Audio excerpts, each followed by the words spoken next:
السلام علیکم ورحمۃ اللہ وبرکاتہ۔ بسم اللہ الرحمن الرحیم۔ کافر کو مسجد نبوی میں قید کیوں کیا؟ صحیح بخاری حدیث نمبر 462۔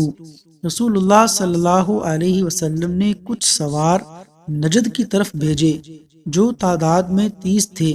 یہ لوگ بنو حنیفہ کے ایک شخص کو جس کا نام سمامہ بن اسال تھا پکڑ کر لائے۔ انہوں نے اسے مسجد کے ایک ستون سے باندھ دیا۔ پھر رسول اللہ صلی اللہ علیہ وسلم تشریف لائے اور تیسرے روز سمامہ کی نیک طبیعت دیکھ کر آپ نے فرمایا کہ سمامہ کو چھوڑ دو۔ رہائی کے بعد وہ مسجد نبوی سے قریب ایک کھجور کے باغ تک گئے اور وہاں غسل کیا۔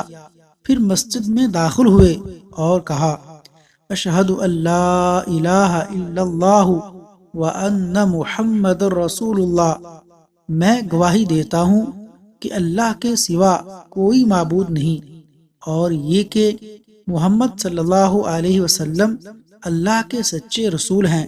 تشریح: حضرت سمامہ کا یہ واقعہ 10ویں محرم سن 6 ہجری میں ہوا۔